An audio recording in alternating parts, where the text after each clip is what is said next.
रेल्वेच्या माटुंगा मुलुंड अप आणि डाऊन धीम्या मार्गावर रविवारी सकाळी 11:05 ते 3:55 पर्यंत मेगा ब्लॉक घेण्यात येणार आहे। ब्लॉक कालावधीमध्ये छत्रपती शिवाजी महाराज टर्मिनसवरून अप आणि डाऊन धीम्या मार्गावरील लोकल माटुंगा आणि मुलुंड स्थानकादरम्यान जलद मार्गावर वळवल्या जाणार आहेत।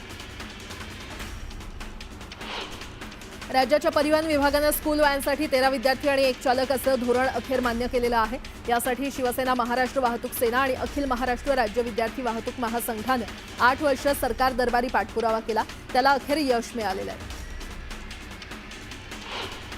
अंधेरी ते दहिसर मेट्रो 2A आणि गुंदवली ते दहिसर मेट्रो 7 मार्गिकेवरील प्रवास भाडे वाढण्याची शक्यता आहे। MMRDAनं भाडं निर्धारण समिती गठीत करण्याचा प्रस्ताव मंजुरीसाठी राज्य सरकारकडे या महिन्यात पाठवलाय। मुख्यमंत्र्यांनी मंजुरी देताच पुढे केंद्राला ही समिती स्थापन करण्यासाठी शिफारस केली जाणार आहे। 20 वर्षांपेक्षा जुन्या वाहनांच्या नोंदणीचं नूतनीकरण सर्व श्रेणींमध्ये जवळपास दुपटीनं महाग झालेलं आहे। केंद्र सरकारनं मोटार वाहन नियमामध्ये तिसऱ्यांदा सुधारणा केल्यामुळे वाहनधारकांच्या खिशाला कात्री लागणाऱ्या मोटार वाहनांसाठी नूतनीकरण शुल्क 5,000वरून 10,000 रुपये इतकं झालं। चांदीच्या भावात 1,000 रुपयांची वाढ झालेली आहे आणि त्यामुळे चांदी 1,15,000 रुपये प्रति किलोवर पोहोचली आहे। 2 दिवसात चांदीमध्ये 3,000ची वाढ झाली आहे।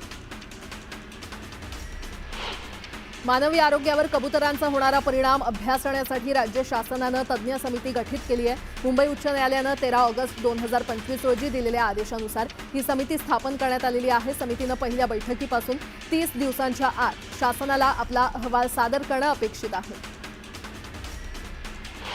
फॉक्सकॉनची उपकंपनी युझान टेक्नॉलॉजीनं पुन्हा एकदा भारतातील युनिटमधून 300 चीनी अभियंत्यांना परत बोलावलेलं आहे। यामुळे भारतातील आयफोन निर्मितीवर परिणामाची शक्यता आहे। चीननं तंत्रज्ञान हस्तांतरण रोखण्यासाठी असं केल्याचा अंदाज आहे। जनसामान्यांचं जीवनमान उंचावण्यासाठी सरकार विविध योजना, उपक्रम आणि अभियानांची अंमलबजावणी करत असतं आणि त्यानुसार 15व्या वित्त आयोगाच्या निधीतून सुरू असलेली पायाभूत आरोग्य सुविधा, प्रधानमंत्री मातृवंदना योजना, प्रधानमंत्री आयुष्मान भारत आदी योजनांमधील प्रलंबित कामं 31 मार्चपूर्वी पूर्ण करण्याचे आदेश मुख्यमंत्री देवेंद्र फडणवीस यांनी प्रशासनाला दिलेले आहेत। आता एक मोठी बातमी, शेतकऱ्यांनी आता संकटांची सवय लावून घ्यावी। 365 दिवसांपैकी 322 दिवस हे संकटाशी झगडावं लागणार। आपण निसर्गाचं नुकसान केलंय, कर्माची फळं भोगावी लागणार असं म्हणत पाशा पटेल यांनी शेतकऱ्यांबद्दल वादग्रस्त वक्तव्य केलंय। तर सरकार शेतकऱ्यांना पूर्ण नुकसान भरपाई देऊ शकत नाही, तर फक्त मदत करू शकतं असंही पाशा पटेल म्हटलंय। पाशा पटेल यांच्या या वादग्रस्त विधानानंतर शेतकरी वर्गातून नाराजी व्यक्त केली जाते, तर विरोधक या मुद्द्यावरून आक्रमक होण्याची शक्यता आहे।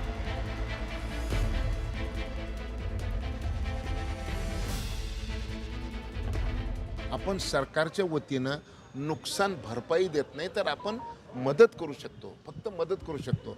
आणि नुकसान जे झालेलं आहे ते तेवढं नुकसान तर भरून काढणं शक्यच नाही। आणि आत्ताचं जे तुम्हाला जे नुकसान दिसू लागले ना, ह्याची आता आपल्याला सवय करावी लागणार आहे, का तर हे वारंवार घडणार आहे। कधी पाऊस जास्त पडून, कधी पाऊस कमी पडून, कधी पाऊस न पडून, कधी तापमान वाढल्यामुळं आणि कधी गारपीट झाल्यामुळं, कधी थंडी वाढल्यामुळं, म्हणजे 365 दिवसापैकी 322 दिवस हे शेतकऱ्याला संकटाचे दिवस येणार आहेत। ही काळ्या दगडावरची पांढरी रेघ आहे। आपण एवढं प्रचंड निसर्गाचं नाश केलेलं आहे, त्याचे भोग आपल्याला भोगावे लागणार आहेत।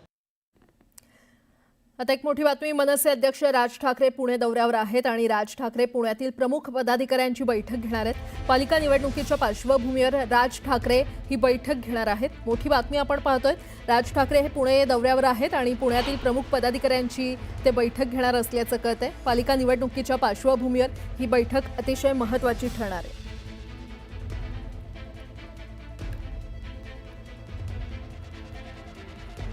पुन्हा एकदा बातम्या वेगवान स्वरूपात। पंतप्रधान आवास योजनेतील धूळ खात पडलेली हजारो घरं विकण्यासाठी म्हाडानं अनोखी शक्कल लढवलेली आहे। अत्यल्प उत्पन्न गट तसंच PMAY योजनेतील लाभार्थ्यांना कोणत्याही त्रासाशिवाय झटपट कर्ज मिळावं यासाठी म्हाडाच्या कोकण मंडळातर्फे आता वित्तीय संस्थेची नेमणूक करण्यात येणार आहे। मीरा भाईंदर महापालिकेमध्ये 358 जागांसाठी भरती करण्यात येणार आहे। त्यात अभियंता, लिपिक, प्लंबर, फिटर, इलेक्ट्रिशियन, चालक आणि बालवाडी शिक्षिका आदींचा समावेश आहे। उमेदवारी अर्ज भरण्यापासून आजपासून सुरुवात झाली असून 12 सप्टेंबरपर्यंत अर्ज स्वीकारले जाणार आहेत।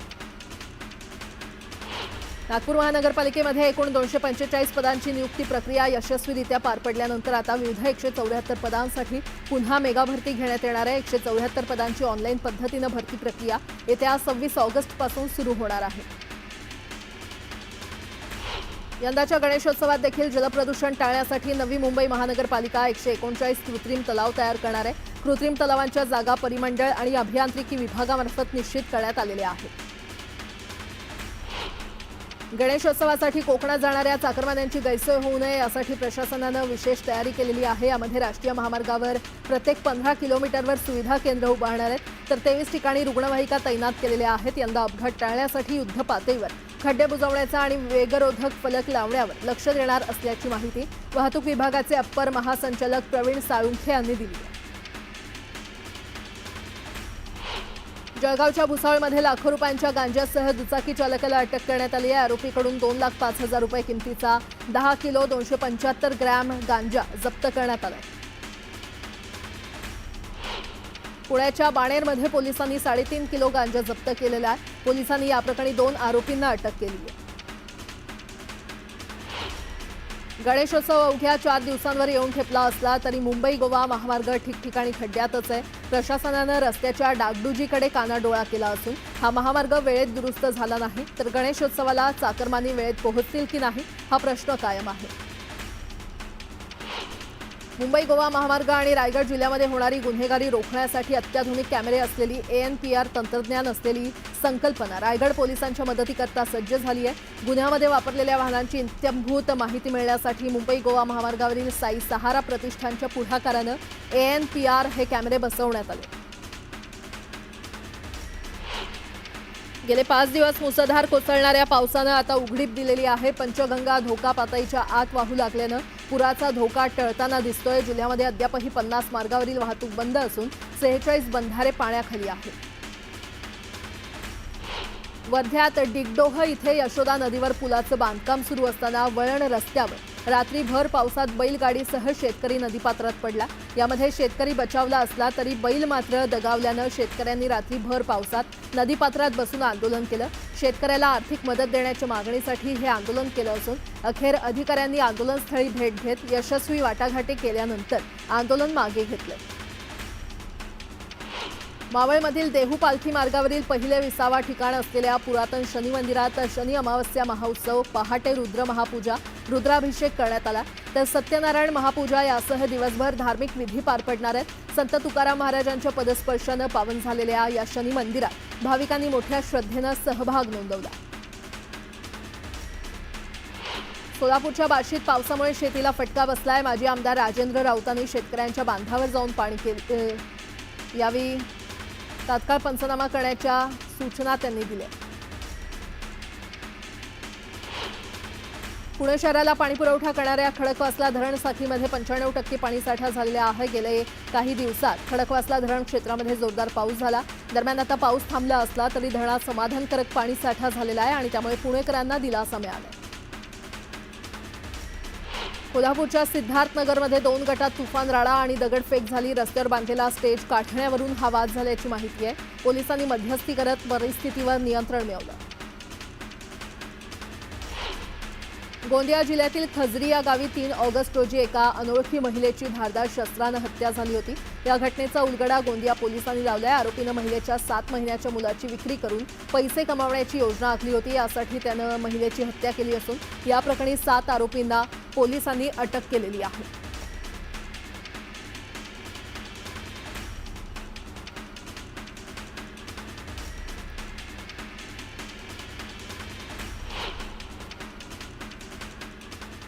राज्यातील शेतकरी कर्जमाफीचा मुद्दा पुन्हा एकदा समोर आलाय. त्याला निमित्त ठरलंय उपमुख्यमंत्री अजित पवार यांच्या विधानाचं.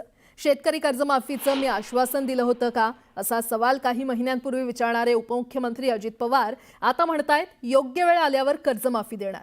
अहिल्यानगरच्या निवासामध्ये कर्जबाजारीपणाला कंटाळून बाबासाहेब सरोदे या शेतकऱ्यानं आत्महत्या केली होती. यावरून आता वातावरण तापू लागलेलं आहे. गेल्या काही दिवसात मुसळधार पाऊस झाल्यामुळे मराठवाड्यासह राज्यातील अनेक भागात पिकांचं नुकसान झालं. कर्ज काढून लावलेलं पीक पुरात वाहून गेल्यानं बळीराजा हवालदिल झाला. अशावेळी एकेकडे राज्याच्या तिजोरीच्या चाव्या ज्यांच्या हाती आहेत ते अजित पवार म्हणतायत योग्य वेळ आल्यावर कर्जमाफीचा निर्णय घेऊ, तर ही पावसामुळे पिकांचं नुकसान, शेतकरी आत्महत्या सुरू आहे, मग योग्य वेळ येणार तरी कधी, असा सवाल विरोधक विचारू लागलेत.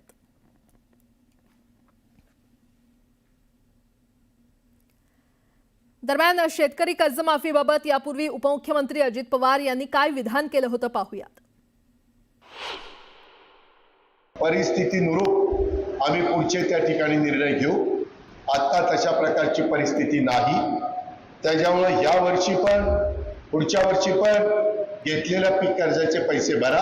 शेतकरी कर्जमाफीबाबत काय धोरण आहे? राजू शेट्टी आक्रमक झालेले आहेत, त्याच्यावर ते जमत नाही तर मग निर्णय का घेतला? कुठं निर्णय घेतला? आश्वासन का दिलं? कुणी दिलं? राजू शेट्टी म्हणताय विधानसभा निवडणुकीच्या वेळी मी दिलं महायुतीने दिले. तर योग्य वेळी कर्जमाफीचा निर्णय घेऊ, असं अजित पवार आता म्हणत आहेत.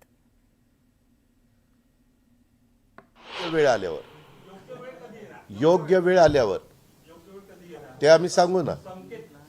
एक मिनिट हे का, आम्ही आमच्या जाहीरनाम्यामध्ये ते होतं. जाहीरनाम्यात पुढं 5 वर्ष आम्हाला निवडून द्या, आम्ही ही गोष्ट करू. आम्ही त्याच्यामध्ये ती गोष्ट करणार आहे, परंतु योग्य वेळ आल्यावर करणार आहे. आत्ता आम्ही आमच्या लाडक्या बहिणीचं आमचं काम चाललेलं आहे. वीज माफी 20,000 कोटी रुपयाची वीज माफी. कशाला म्हणतात 20,000 कोटी?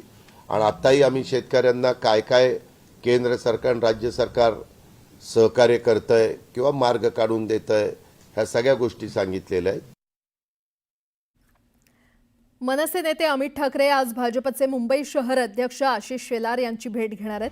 शेलार यांच्या वांद्रे येथील कार्यालयामध्ये ही भेट होणार असल्याची माहिती मिळते आणि या भेटीचं कारण अद्याप गुलदस्त्यात आहे. दरम्यान गुरुवारीच राज ठाकरेंनी मुख्यमंत्री देवेंद्र फडणवीसांची वर्षा या शासकीय निवासस्थानी भेट घेतली होती आणि आता त्यानंतर अमित ठाकरे आता भाजपच्या आशिष शेलार यांची भेट घेणार आहेत. त्यामुळे या भेटीमध्ये काय चर्चा होणार याकडे राज्याचं लक्ष लागलंय.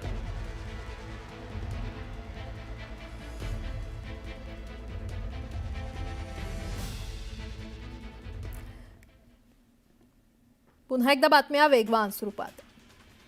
पालघर नगर परिषदेतील प्रभाग रचना नगरविकास मंत्रालयानं स्वतःच्या सोयीप्रमाणे केल्याचा आरोप भाजपच्या माजी नगरसेविका अलका राजपूत यांनी केलेला आहे. राजपूत यांनी सर्वोच्च न्यायालयाचे सरन्यायाधीश भूषण गवई आणि मुख्यमंत्री देवेंद्र फडणवीस यांच्याकडे एकनाथ शिंदेंची तक्रार केली आहे. राज्यातील रखडलेल्या स्थानिक स्वराज्य संस्थांच्या निवडणुका लवकरच अपेक्षित असून मुंबई महानगरपालिकेनं आगामी निवडणुकीसाठी प्रभागांच्या भौगोलिक सीमांबाबतचा प्रारूप आराखडा जाहीर केलाय. या प्रारूप आराखड्यावर मुंबई महानगरपालिकेनं नागरिकांकडून हरकती आणि सूचना मागवलेल्या आहेत. हरकती आणि सूचना सादर करण्यासाठी 4 सप्टेंबरपर्यंत मुदत आहे. पुणे महापालिकेच्या निवडणुकांसाठी प्रारूप प्रभाग रचना जाहीर झाली असून 2017च्या निवडणुकीच्या तुलनेत यंदा प्रभागाची संख्या 1 न कमी होऊन 41 इतकी झालेली आहे. सदस्यांची संख्या 1 न वाढून 164 वरून 165 वर पोहोचली आणि 4 सदस्यांचे 40 आणि 5 सदस्यांचा एक प्रभाग असणार आहे. हरकती आणि सूचनांसाठी 4 सप्टेंबरपर्यंत मुदत देण्यात आलेली आहे. मुख्यमंत्री आणि दोन्ही उपमुख्यमंत्र्यांची काल बैठक पार पडली आणि या बैठकीमध्ये स्थानिक स्वराज्य संस्थांच्या निवडणुकांबाबत चर्चा झाल्याची माहिती आहे. महायुतीमधल्या तिन्ही प्रमुख पक्षात कुठे कसे लढायचे याबाबत प्राथमिक चर्चा झाली असल्याची सूत्रांची माहिती आहे.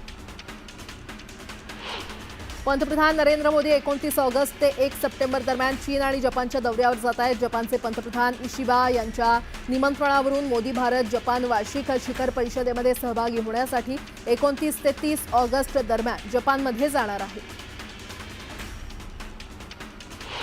गणेशोत्सवाच्या निमित्तानं पुणे पोलीस सज्ज झालेले आहेत. पोलिसांनी शहरातील मध्यवर्ती भागात सीसीटीव्ही, वीज आणि रस्त्यावरील खड्डे दुरुस्तीसाठी जोरदार प्लॅनिंग सुरू केलंय. गणेशोत्सवाच्या तयारीसाठी शहरातल्या मध्यवर्ती भागात पोलिसांची 11 विशेष पथकं तैनात आहेत. पुण्याच्या दगडूशेठ हलवाई गणपती मंदिरात यंदा पद्मनाथ स्वामी मंदिराची प्रतिकृती साकारण्यात येणार आहे. गणेश भक्तांसाठी 150 कॅमेऱ्यांचा वॉच असणार आहे, तर 24 तास दर्शनाची सोय असणार आहे.